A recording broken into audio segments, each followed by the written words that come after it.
So, and then there was one little anecdote she put in there that absolutely cracked me up. She talks about her experience with AA. And let me see if I can find it. It was so funny. Oh, here she said, so she realized she had an issue with alcohol and she went to AA, and basically they told her she didn't really belong in AA, and she was feeling so unaccepted, like, and she says in the book, can you believe it? What kind of shit is it when you don't even belong at AA? I had the poo-poo platter of addictions.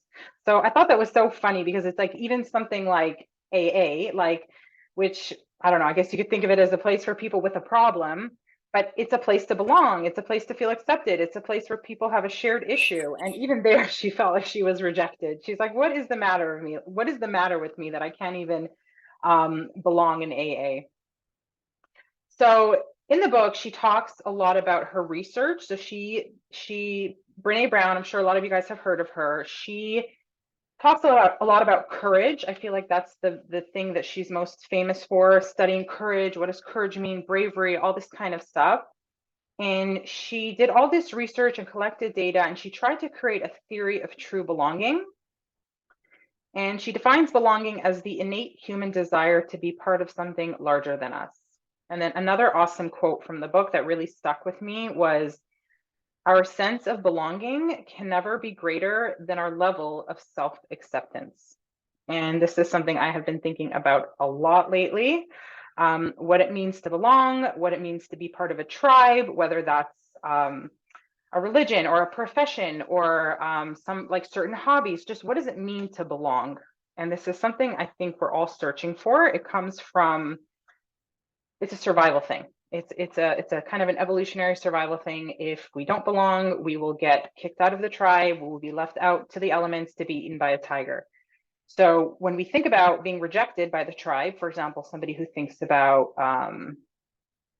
changing professions or being different than their family or leaving their religion, it's almost like their survival instinct kicks in. And it's so terrifying and it fills us with so much fear, and it's so hard to do. A lot of us here are nurses. A lot of us here are nurses who are transitioning into something a little bit unconventional. We are starting our own business, or we're moving into holistic health. And some of us, I'm sure, share this experience that I have had, where you lay up at night and you're just like, what is the matter with me? Why can't I just be like everyone else? This is so terrifying. I'm doing something so different. And almost wishing like we never had those thoughts of changing, or we never had that moment of wanting to be different, because it's so terrifying. And again, what we all want is just to belong. So another thing she says that's really interesting is, again, we like Maya Angelou says, we can never really belong. But what sort of helps is to think of us as, she says, no matter how separate we are from each other, we are all part of the same spiritual journey.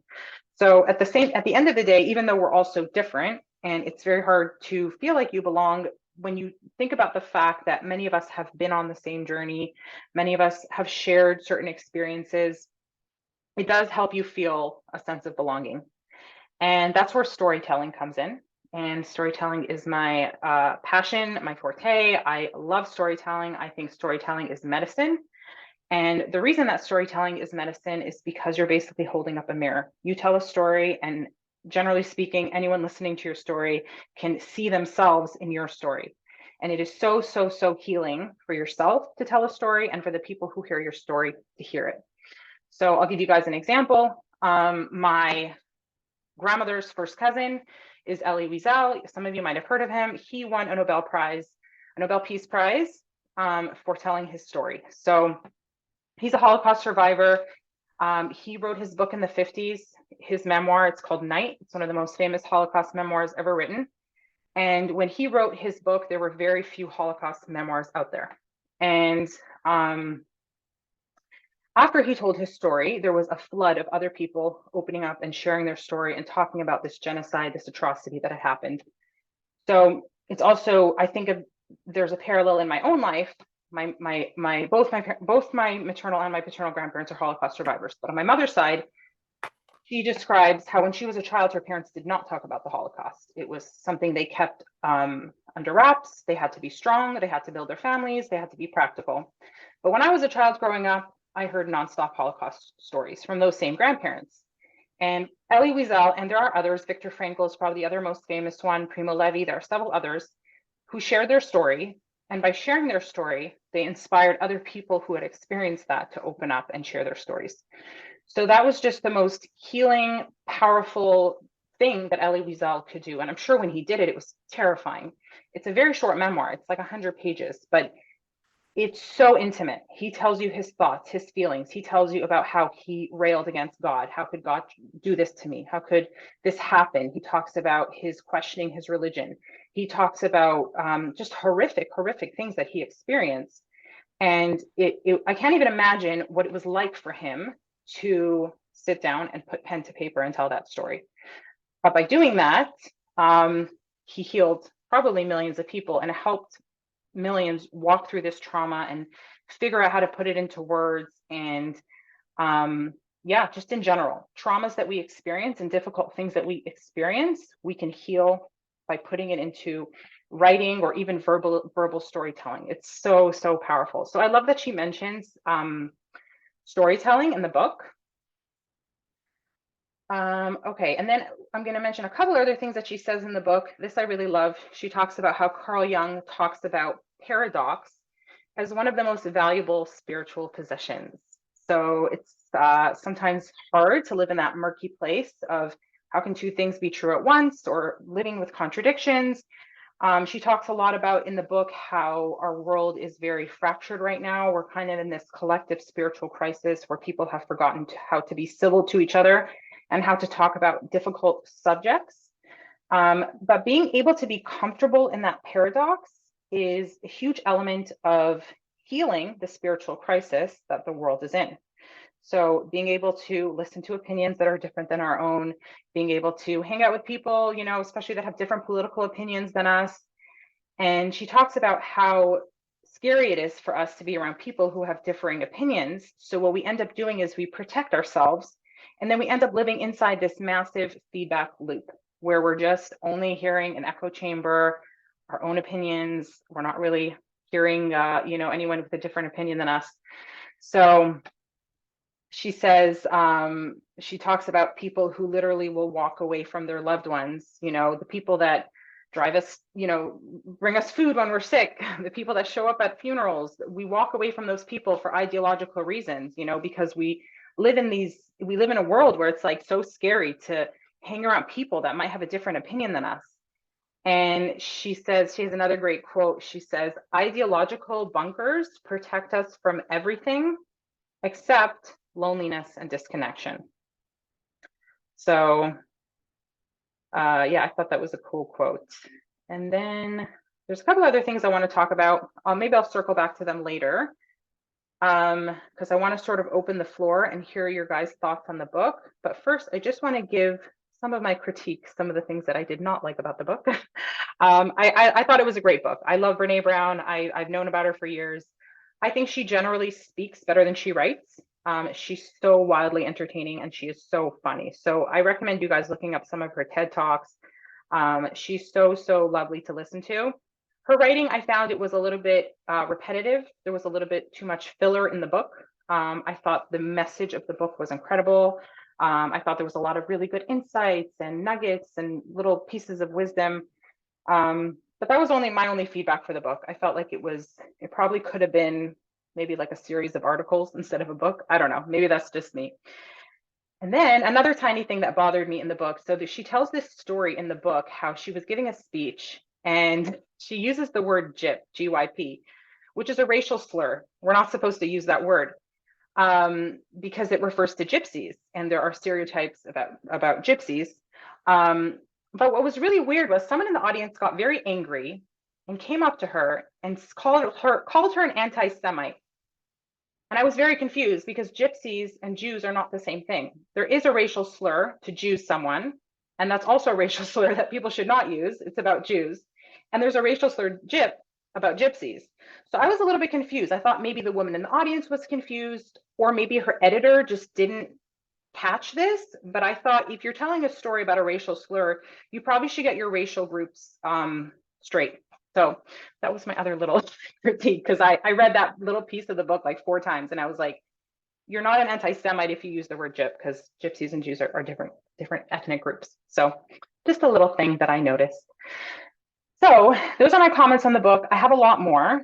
I really want to throw it out to you guys. I would love to just, I'll just start with anyone has any general comments on the book. If you like the book, if you didn't like the book, let her rip. Let's hear what you guys have to say. I loved it. I'm a huge Brene Brown fan. So I didn't read the book, but I audiobooked it. So, Did so she read I it? found everything of hers. I like when she reads it to me Okay. more than when I read it myself, because like you said, like she just speaks very, very well. And I don't know if you listen to her audiobooks, but they're fun because she'll kind of throw some extra things in there and you get the intonations. But a lot of the same, I wrote down some of the quotes too, were the ones that you pulled out. But I found it to be pretty powerful. Like the audiobook, it's about 4 hours. I mean, you Oh, can wow. blow through that in a day. Yeah. Yeah. Thanks for that, Katrina. Yeah. It's funny. Like I used to listen to a lot of audiobooks. Lately, I haven't been. But it's my pet peeve when authors don't read their own book. So that's why my first question was like, did she read the book? Yes. She Okay. narrates all her books. That's awesome. That's awesome. Yeah, I can't remember. There's a book I listened to recently, and the author didn't read it, and I was like so pissed off. Mhm. So anyway, that's awesome. I'm glad you enjoyed it. Anyone else have any thoughts on the book? Yeah, I enjoyed it. I highlighted actually. I have it in paperback, and I'm grateful because I've had it a while and I haven't picked it up.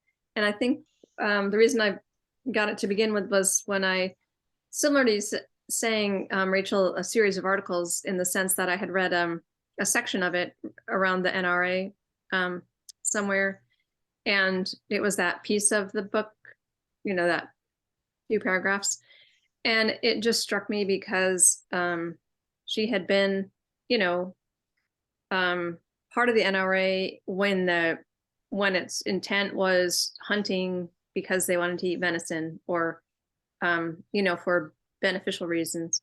And then it had gotten to the extreme in the encounter she had with a woman. And I had actually sat down with somebody that I knew, and they had been watching NRA TV, and I was horrified to see what it had become.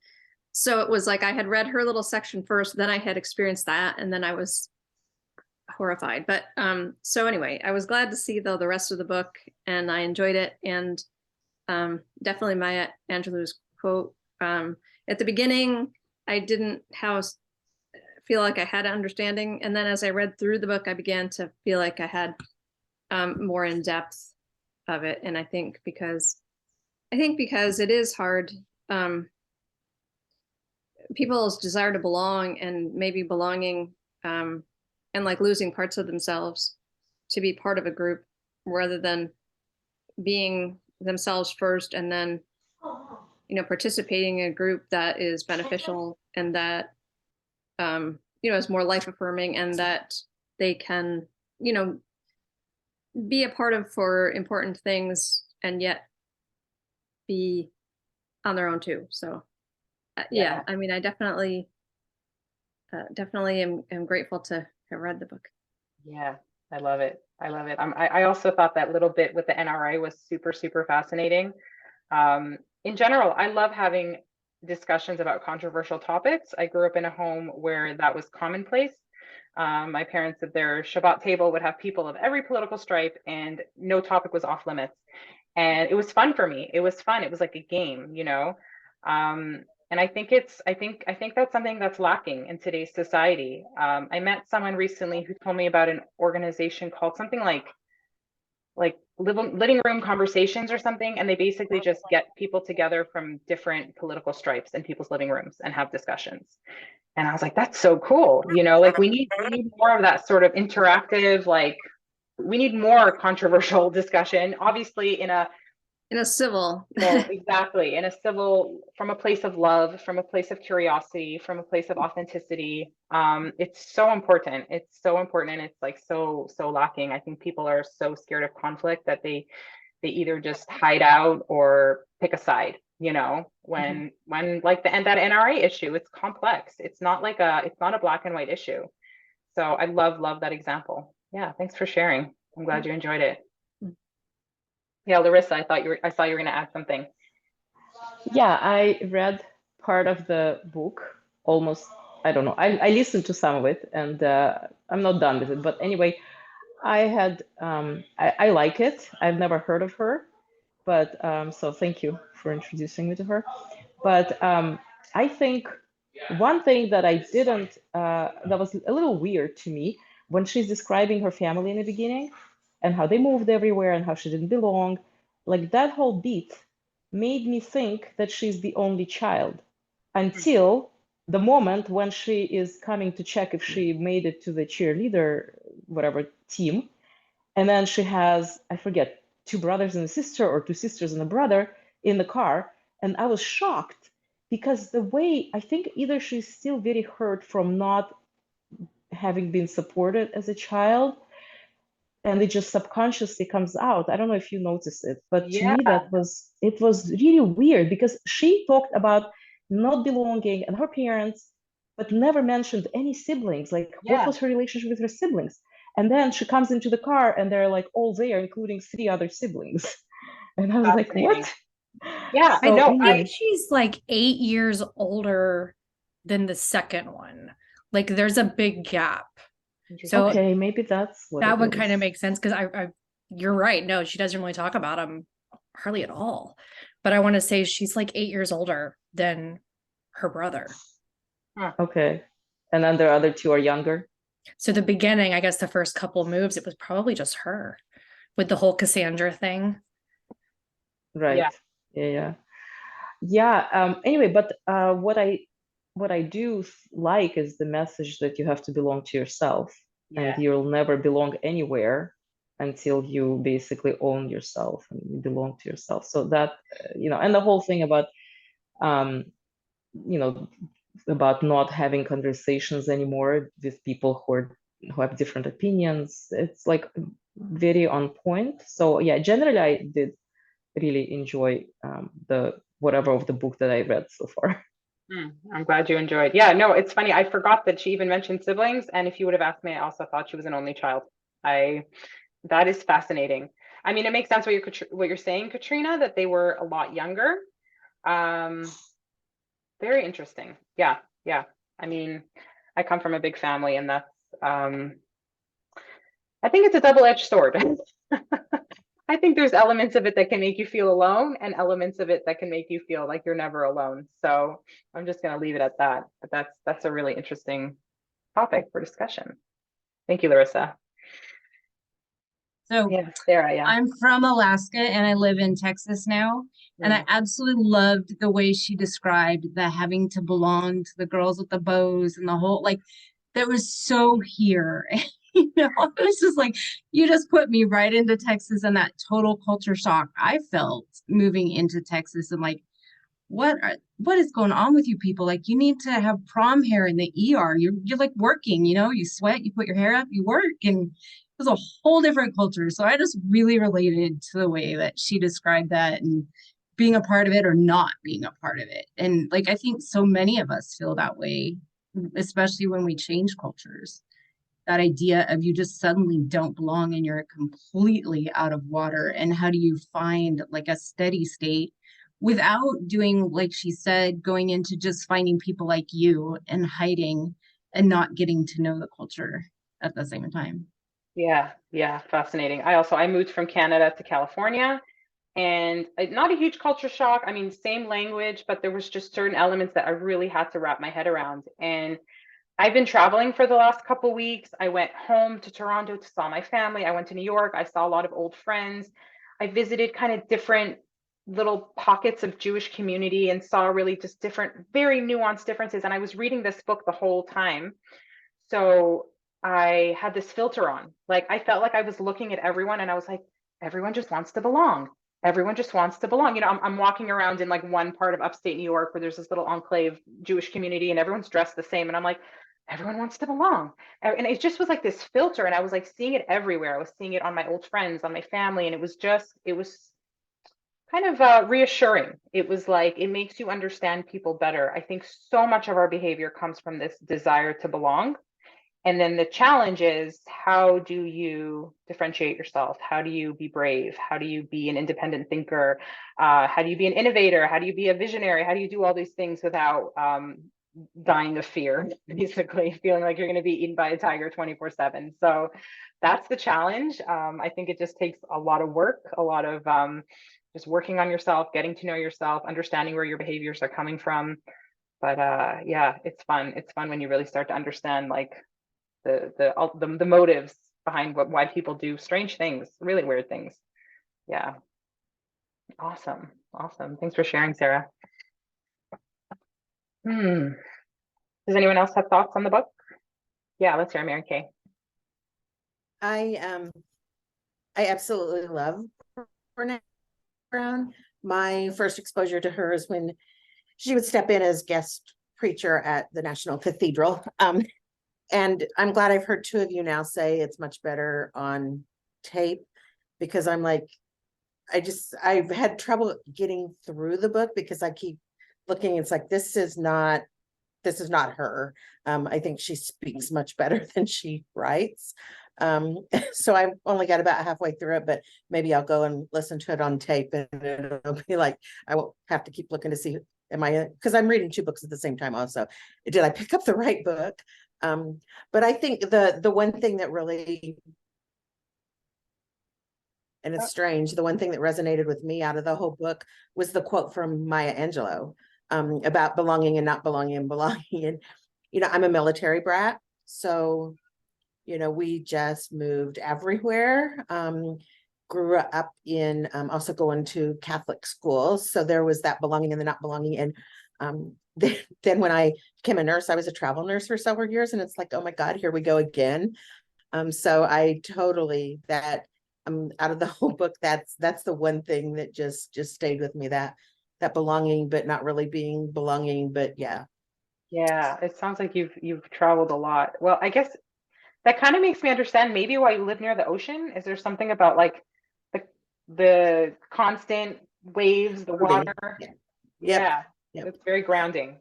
And then also the not knowing that she had siblings. If you listened to me talk, I have I'm the sixth of seven kids, but if you listen to me talk, you would think there was only three, because I have the four oldest brothers. When we talk about the boys, because there's an 8-year time gap, and we don't, my brother, who's just 2 years older than me, and my younger sister, who's a year younger than me, we don't talk about our oldest siblings as siblings. They're discussed as the boys because of that big age difference. And they were in the military, and they would all come home together. And my mom would say, the boys are coming home. And my entire life, they were the boys. So I totally get where, Yeah, she didn't say anything about her siblings because of that age gap. fascinating. It's almost like they were uncles. Like, Yeah. yeah, interesting. So cool. Yeah, thank you for sharing that. I'm glad you enjoyed. And yes, she definitely speaks better than she writes. There's a couple other authors I feel that way about. I really like Jordan Peterson. I feel like he speaks a lot better than he writes. His book was fine, but there's something, some people just have a real persona when they talk, just a real charisma, just if it's, just, I don't know. And she's so funny. She's hilariously funny. Her timing is everything. And you kind of miss that in the book. So yeah. Yeah, awesome. All right. Did anyone else want to share? I can also talk a little more about the book. I'm trying to pull out some of the other things that I really liked. Oh, okay. I love this concept of collective effervescence. I almost want to put that on my water bottle or put it on my wall or something. This is from Durkheim, who's like a French philosopher. And so collective effervescence refers to an experience of connection, communal emotion, a sensation of sacredness that happens when we are part of something bigger than us. It helps shift our perspective from the experience of the individual to the experience of the group. And this is something you experience at a concert, maybe in church, maybe when listening to a really good song, maybe when you're trying to think, like when you're doing something collective and you just feel like you blend into the group. I probably experienced this, I think, at the, I don't know if any of you, Katrina, I know you were there with me at the Sedona retreat. Collective effervescence. Like we were like so in sync. We felt like, I don't know, I can't explain it, like one giant organism, and we were all just pieces of this organism moving around. And everyone you met, you just felt this sense of belonging. You just felt like you understood each other, and it was so special. It was so cool. So something to look out for in your life. Maybe the next time you're in a group of people who you're really comfortable with, maybe old high school friends, or people who just get you. You get this sense of collective effervescence. So I really like that. Another point she brought up that I really liked was this idea of common enemy intimacy. So a lot of us use this shortcut to we want intimacy, we want to feel close to someone, and a really nice shortcut is gossip. I think we can all relate to that one. And that just resonated hard. I was like, ooh, and she was basically saying, don't do that, because it's what does she say? It's kind of like it's counterfeit. It's the opposite of true belonging. Like you're basically pushing someone else down to feel close to someone, but it's not authentic connection. So and she mentions in the book that she did, for the sake of research, I think she did a couple months where she just had like a no gossip policy. Like she would not talk about other people. And I think it stuck. I think she still said, I think she says she still does it, but it's like, you know, people look at you like you're weird or you're like a prude. Like, why won't you talk about people? It's so much fun. But at the end of the day, it really just undermines real intimacy, real connection, and it just hurts people, you know? So something to think about. And then another quote that I really liked was, the way we engage with social media is like fire. You can use it to keep yourself warm and nourished, or you can burn down the barn. It all depends on your intentions, expectations, and reality checking skills. So this one I've been thinking about a lot, especially I'm sure a lot of us here also, we use social media for our business. And at the beginning, it was really hard for me. I'm like, isn't social media bad? Isn't social media addictive? And it's like, no, social media is a tool like anything else. You can use it for bad, you can use it for good. But what's so important is intention and how you use it, and kind of the boundaries that you set up around it. And so I thought that was a really, really cool way to look at it. A couple other points I wrote down. So, and this is just a Brene Brown concept in general, is a form of bravery is being able to feel our emotions. So vulnerability is bravery. I struggle with this. I was literally just talking to a coach about this today. It's hard to be vulnerable, especially if you're somebody who's used to being tough and putting on a good face and plowing through and pushing through. Nurses especially can relate to this. I think we're discouraged from showing our emotions at our job. I think it's not really welcome. I think we are expected to put on a tough face. I think it's considered unprofessional to cry in front of a patient. And yeah, I always held myself back from crying. I've done it a few times, you know, but I kind of wish I would have let myself do that more through the years. I think it really shows the patient you care about them. It does show bravery, it shows vulnerability, and it's hard though. It's really, really hard to show emotions in a vulnerable way when you're expected to be strong. And then another interesting thing she mentions is the emotion that can be the hardest and the most vulnerable to show is joy. And I thought that was fascinating. I never thought of it that way. And she says the reason is because sometimes we think that if we show too much joy, we are going to be hit by disaster. And I relate to this. Again, growing up in a religious environment, there's an idea of the evil eye or don't tempt fate. And if we're too happy or we show too much joy, obviously, what's the word? The other shoe is going to drop. And she said the antidote to this is gratitude. If you approach joy from a place of gratitude, it helps. It helps with those feelings, and it helps us feel joy in a more expansive way and not feel like we have to dim our light because maybe something bad will happen. Yeah, so I'm going to throw out one more quote, and then I'm going to turn it to you guys and see if we have any more discussion points or anything else that stood out to you from the book. So true belonging doesn't require you to change who you are. it requires you to be who you are. So I thought that was beautiful. Another bumper sticker. Yeah, so let me throw out a discussion question. Okay, what do you think people who have a true sense of belonging, what do you think they all have in common?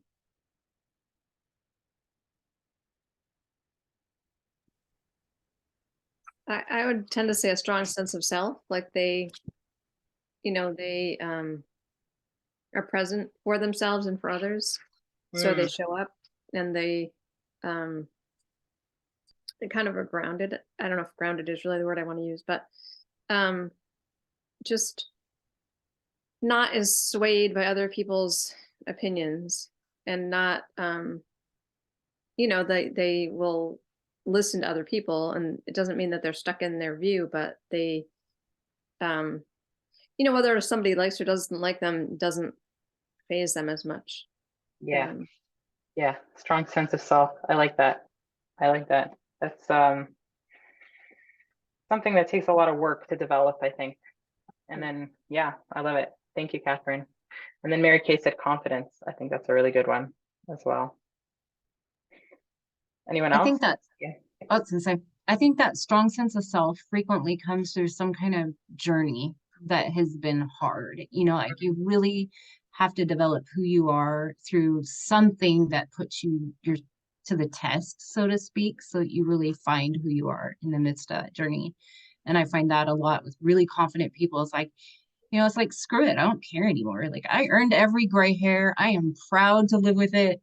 Not like you're trying to fit in some kind of mold anymore. I'm a Guillain-Barré survivor, and I'm like, hey, I'm owning every year I survived something I shouldn't have. So, kind of like the whole thing that we earn through that journey is that confidence and that sense of Yeah. Yeah. It's like I've been to hell and back, so screw it. Like I'm done. I'm done right, listening to caring what other people think, essentially. exactly. Yeah, yeah. Awesome. And So cool. gratitude to piggyback onto that, grateful for the journey that you have gone through and that you did survive, which I think makes you be more authentic. Yeah. Yeah, gratitude. That's a good one. I'm going to throw out being comfortable in the paradoxes and the uncomfortable, like being comfortable holding two truths at once. I think that really helps. And that's something that I've had to work on.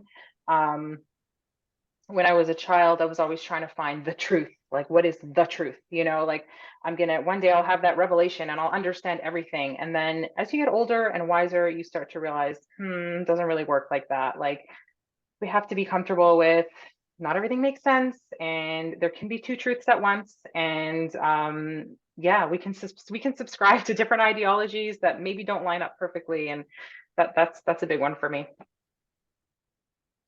Yeah, Sophie, did you want to add something? I saw your mute was off. Oh, no. Okay. No problem. No problem. Cool, cool. All right. So I'm gonna throw out one more question.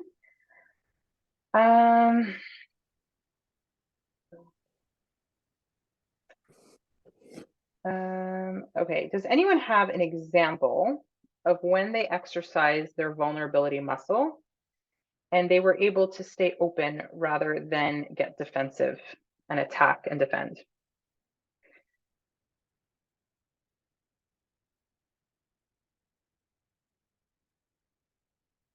It's a vulnerable question.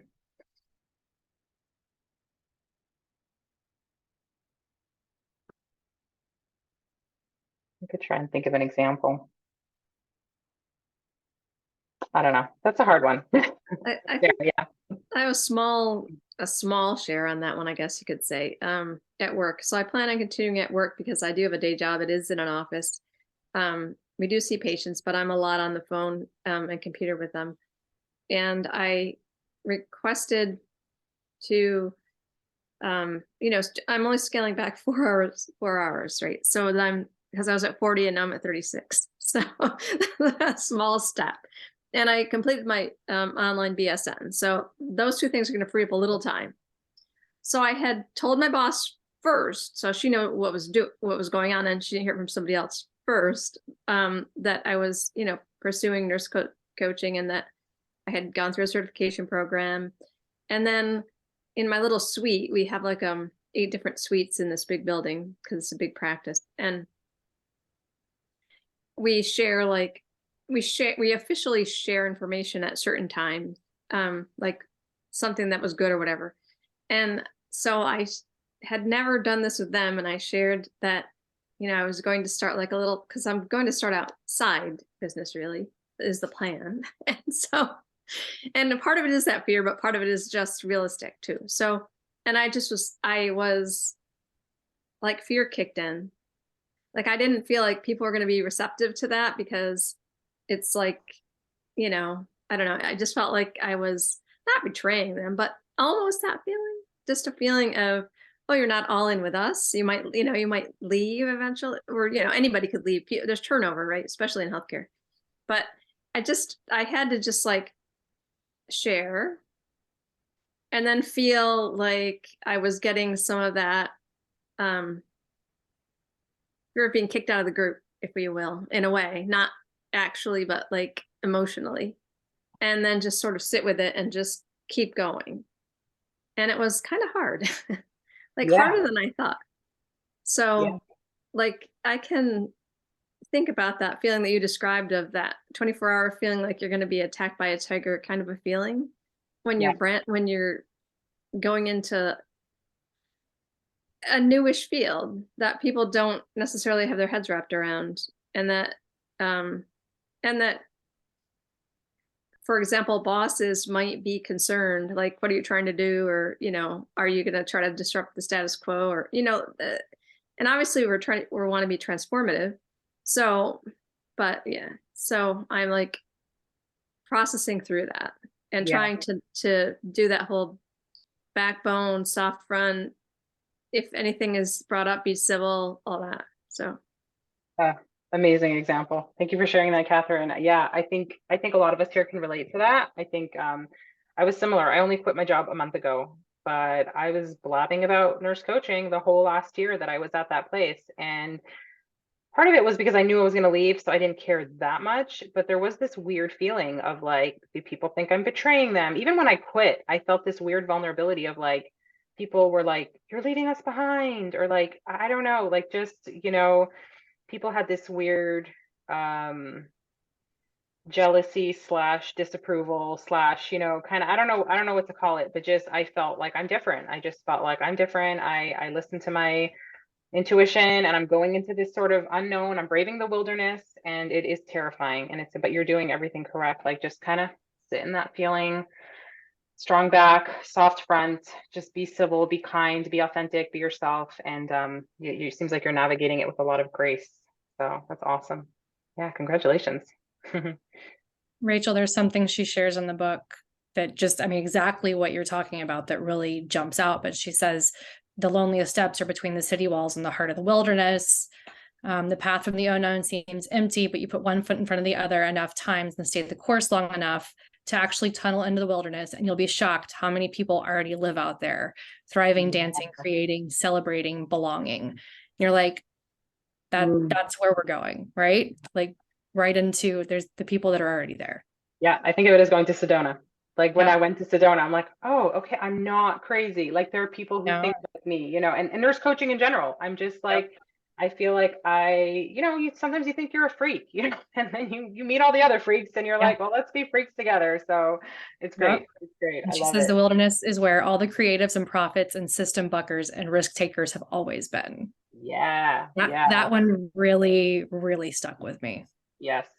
Being boring is overrated. Totally. 100%. Oh, thanks for that, Katrina. I also highlighted that quote. It's such a good one. Love that one. Yeah, awesome. Sarah, you were going to share something? I was just going to say 2 things. Like, the second you said that, the word trauma came up for me. And I just wondered how many of us like have trauma in our past because we've stepped out in that place before, maybe it was in childhood or whatever. And you have so much residual from that you're so afraid to move forward again. So like, I don't know, just undealt with trauma came up for me. And then like being disabled has been a huge piece of that for me, because I had so many judgments about it. before I was disabled. And then like what that means, and that you have to say something to someone like, well, what do you do? Well, I used to be a flight paramedic and I work in the cath lab but now I'm disabled, you know, and it's like you have so much value in your identity. It's trying to find, do I still exist without all of those things, you know, that do I still exist the year I literally sat on a couch, you know, and I could do nothing about anything and just have people serve me. And my whole existence was around learning to walk again, you know, and just like that came up for me and what it's like to go without that. Thank you for sharing that. That sounds like like a real learning experience. I can't even imagine. It reminds me of what Steve Hardison always says about being versus doing. Like, who are we being? Like, you know, so many of us identify with what we do, what we accomplish, what, you know, and versus like, who are you being? Like, who are you just sitting on that couch? Like, you know, there's so much internal work that goes on, just being able to receive from people and have people help you, especially as someone who's done that her whole life, you know, helped others, been the saver, been the hero. And now you have to sit on the couch and just receive and allow other people to fill that role. So that takes like a tremendous amount of just bravery and vulnerability, and I commend you. It sounds like you got what you needed to out of that experience. So yeah, wow, thanks for sharing.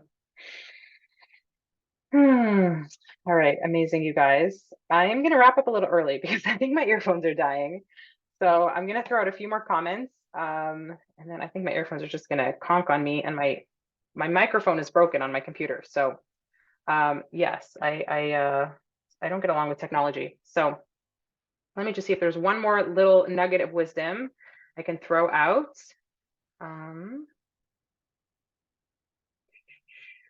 Yeah, I feel like I said everything. So I'm going to throw out just the mnemonic that she had. She had this really nice mnemonic, which those of us who read the book, I'm sure you know, but I'm just going to repeat it because it's very, very helpful.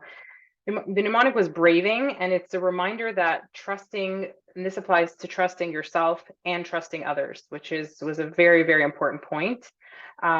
It's a vulnerable and courageous process. And a lot of us, we talk a lot about trust issues and how hard it is to trust people and rely on other people.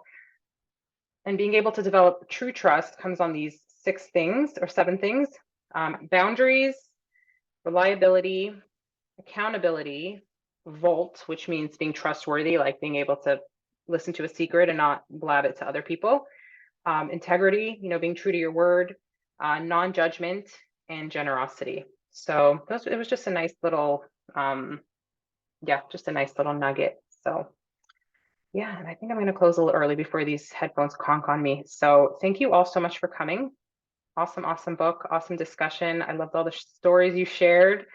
I am definitely going to be posting another poll soon in our little nurses who write book group for the next book. We'll pick a genre, we'll pick a book, and we'll. Okay, my earphones just died. I don't know if you guys can hear me. Can you hear me? Yes. Okay, it's working. Oh, the last thing I wanted to say was, for those of you who are interested in my the Nurses Way writing group, I am launching a 3rd season within the next few days. So if any of you are interested, I'm just putting that out there. Reach out to me. I am starting enrollment. This is a really, really cool group. We talk about all these things: creativity, vulnerability, finding our voice, and writing. Lots and lots of writing. It's super, super fun group, super dynamic, really one of a kind. I'm going to toot my own horn. Katrina's been through it. Mary Kay is in it. And It's great. It's an awesome If you haven't done it, you need to do it. Yeah, life-changing. It's based on The Artist's Way by Julie Cameron. And that's all. Yes, Larissa, I'm going to post for you also. I invited non-nurses, but you're the only one who came. My mom was supposed to come. She's getting a phone call after this. Anyway, she'll be at the next one. All right. Thank you so much, guys, for coming. And I really appreciate it. Thanks, Rachel. Yeah, my pleasure. Take care, you guys. Good night. Thanks, Larissa. Bye-bye.